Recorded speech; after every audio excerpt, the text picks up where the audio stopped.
नमस्कार विद्यार्थियों, Arun public school के पेज पर आपका फिर से एक बार स्वागत है। और आज जो हमने अपने पिछले वीडियो में प्रश्नावली 1 और प्रश्नावली 17 के सवाल करवाए थे, इसी क्रम में आज हम प्रश्नावली 2 जो है वास्तविक संख्याएं वो शुरू करने जा रहे हैं। यहाँ पर वीडियो में आपको समझाया जाएगा। उसके बावजूद भी अगर आपको किसी प्रकार की कोई समस्या आती है तो आप विद्यालय में संपर्क कर सकते हैं, जिसका समय 9 से 10:30 तक के बीच में मैं उपलब्ध रहूँगा। आप वहाँ पर पूछ सकते हैं। तो वास्तविक संख्याओं के बारे में हम शुरू करते हैं कि वास्तविक संख्याएं क्या होती है। कक्षा 9 में आपने पढ़ा था कि जितनी भी प्रकार की संख्याएं हम देखते हैं, प्राकृत संख्याएं, पूर्ण संख्याएं, इसी प्रकार पूर्णांक है, परिमेय संख्याएं, अपरिमेय संख्याएं, इन सब के समूह को यानी कि सभी प्रकार की जो संख्याएं हैं वो वास्तविक संख्याएं कहलाती है। वास्तविक संख्याओं पर आधारित आज हम यूक्लिड विभाजन प्रमेयिका को समझेंगे।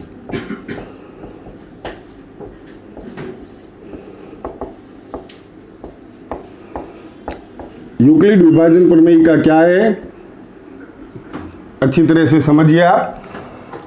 यदि दो संख्याएं, यदि a व b दो पूर्णांक हैं तो दो ऐसी अद्वितीय संख्याएं P व Q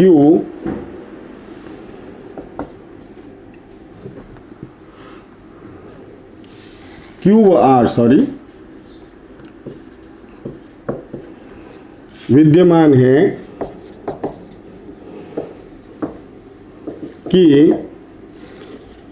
A बराबर BQ प्लस R, 0 छोटा है या तक है R तथा R छोटा है B से। इसे हम यूक्लिड विभाजन प्रमेयिका कहते हैं। इसका अर्थ यह है कि यदि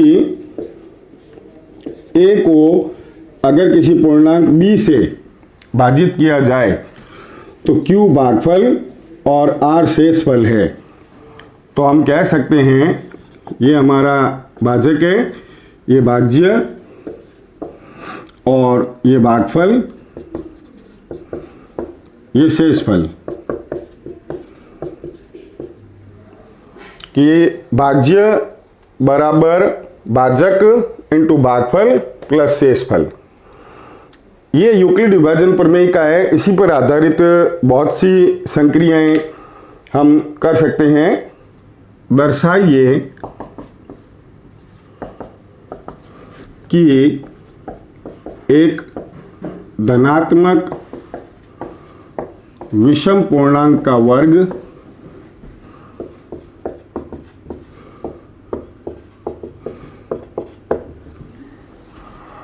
8Q प्लस 1 के रूप का होता है।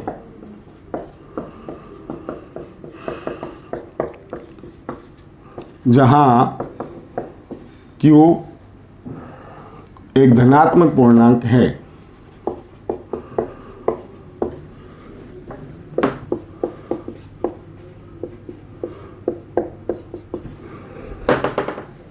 तो इसका अर्थ यह है कि 8Q प्लस 1 के रूप का कोई भी धनात्मक विषम पूर्णांक का वर्ग होता है। इसका अर्थ यह है कि यदि किसी विषम पूर्णांक में, किसी विषम पूर्णांक के वर्ग में 8 का भाग दिया जाए तो Q भागफल और एक शेषफल है। इसे अपने को सिद्ध करना है। तो पहले हम लिखेंगे, हम जानते हैं कोई भी धनात्मक विषम पूर्णांक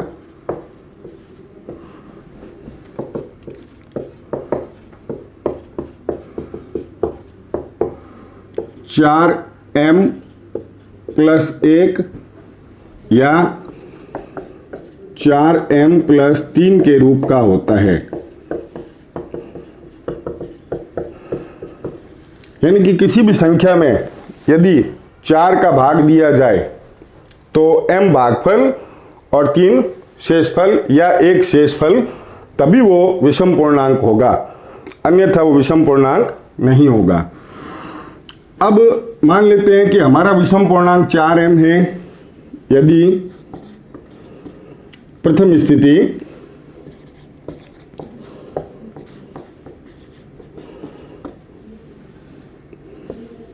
यदि a बराबर 4m प्लस 1, तो अपने को वर्ग करना है, तो इसलिए a स्क्वायर बराबर 4m प्लस 1 का होल स्क्वायर।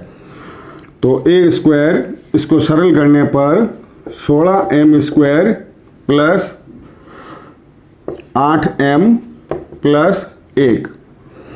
अब यहाँ हम देखते हैं कि प्लस 1 जो कि हमें शेषफल के रूप में लाना है वो विद्यमान है। तो अगर इसमें हम 8 सार्वक गुणनखंड के रूप में लें तो ये जो संख्या बनेगी वो इस प्रकार से 8 और फिर 2m square plus m plus 1। तो अगर ये जो गुणांक है इसके साथ 8 है तो हम ये कह सकते हैं कि a स्क्वायर बराबर 8q प्लस 1, जहां 2m स्क्वायर प्लस m बराबर q मानना है हमने। तो प्रथम स्थिति हमने देखी कि ये कोई भी जो संख्या है वो 4m प्लस 1 के रूप की है अगर विषम संख्या, तो उसका वर्ग 8q प्लस 1 में आया। अब हम दूसरी स्थिति की जांच करते हैं।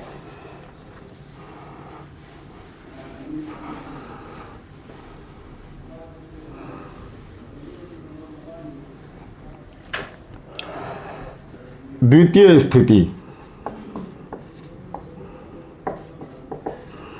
द्वितीय स्थिति में यदि a बराबर 4q प्लस 3 है, द्वितीय स्थिति लेते हैं कि 4q प्लस 3 है अगर यदि a बराबर, तो a स्क्वायर बराबर 4q प्लस 3 का होल स्क्वायर। तो a square 16q square plus 24q plus 9। यहाँ हम देखते हैं कि शेषफल के रूप में 1 विद्यमान नहीं है, तो हम इसके 9 को हम लिख सकते हैं 8 प्लस 1।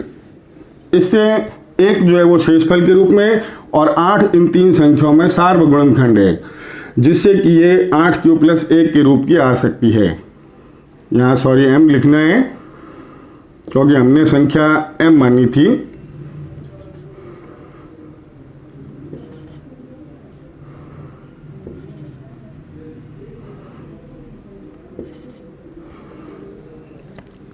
तो इन तीनों में सार्वक गुणनखंड 8 लेने पर 2m square plus 3m plus 1 और प्लस ये 1। तो यदि इस पूरा ब्रैकेट जो है इसके साथ गुणांक 8 है, इसको अगर हम कुछ भी q नाम दे दें तो a स्क्वायर जो है वो 8q प्लस 1 के रूप का हुआ, जहां पर हमने ये माना है 2m square plus 3m plus 1 बराबर q। तो इस प्रकार से हमने देखा कि कोई भी जो विषम संख्या है, कोई भी विषम संख्या, वो अगर हम उसको वर्ग करें तो वो सदैव 8 प्लस q के 1 के रूप की ही अंत में आती है। इसी क्रम में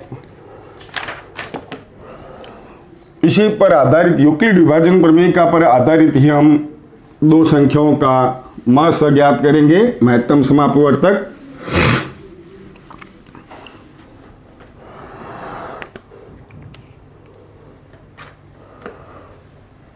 जैसे हम 2 संख्याएं लेते हैं कि 430 व 120 का महत्तम समापवर्तक यूक्लिड विभाजन से ज्ञात कीजिए।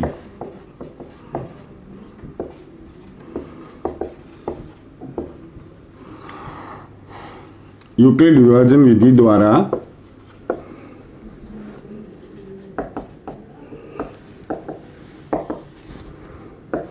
ज्ञात कीजिए।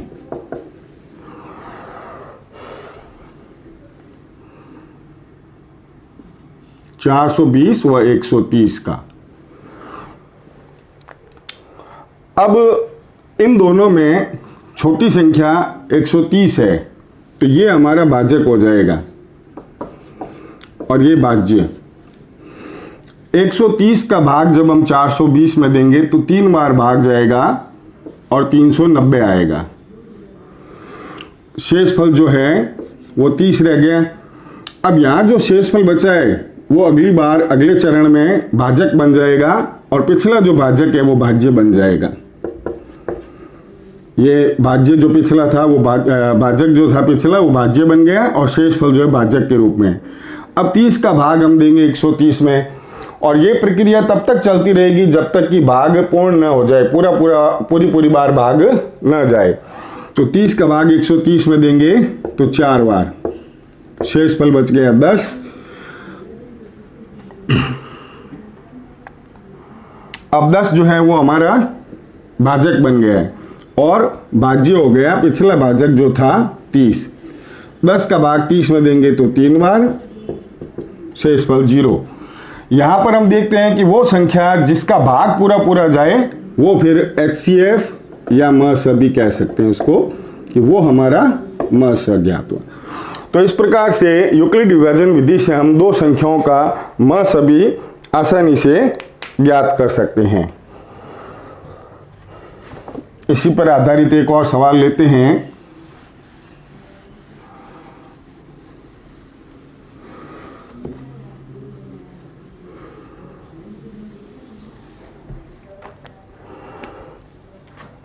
कि यदि दो संख्याएं हैं, यदि संख्या 408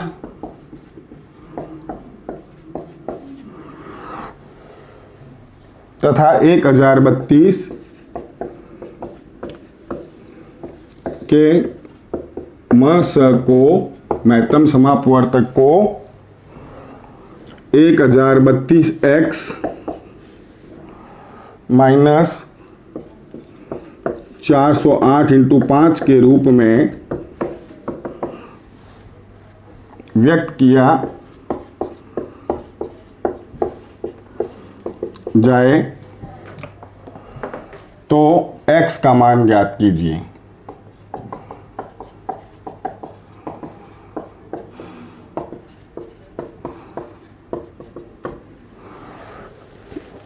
इस सवाल में हमारे पास दो संख्याएं उपलब्ध है, 408 और 1032।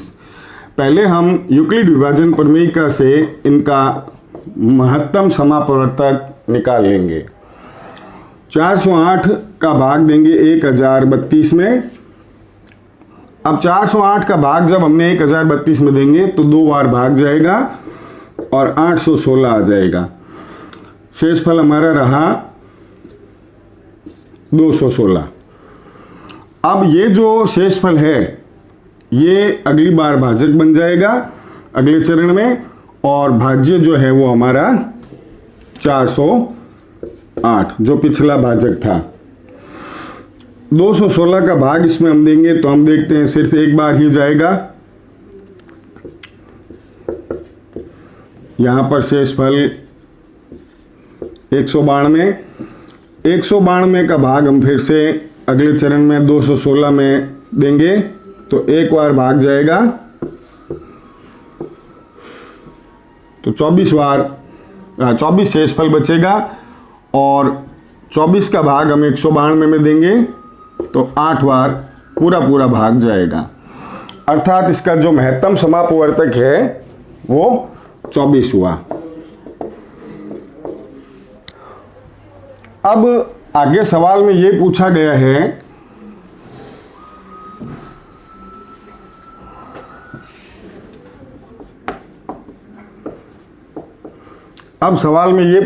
है कि म स को इस रूप में व्यक्त किया गया है, यानी कि म स बराबर 1032x माइनस 408 इंटू 5। तो हमारा जो म स निकला था वो था 24, फिर 1032x माइनस 408 इंटू 5 को अगर हम गुणा करें तो 2040। अब इसका पक्षांतरण हम इस तरफ कर देंगे, तो 24 प्लस 2040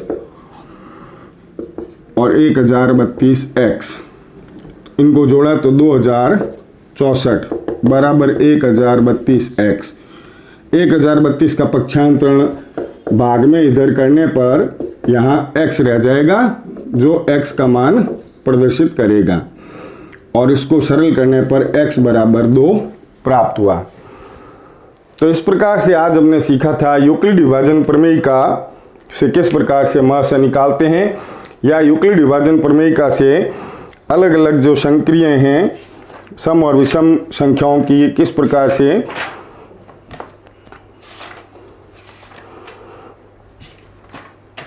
सम और विषम संख्याओं पर आधारित कुछ सवाल देखे थे। अब अभ्यास के लिए आप सवाल इसमें देख सकते हैं।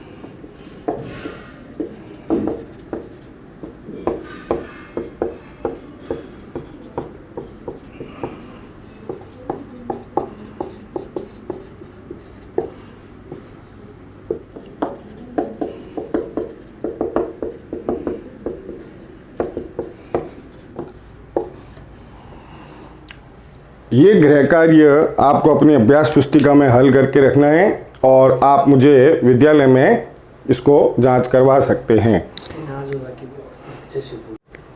इसे आप विद्यालय में भी मुझे 9 से 10:30 में परामर्श ले सकते हैं, या अगर किसी आपको सवाल में समस्या आ रही है तो।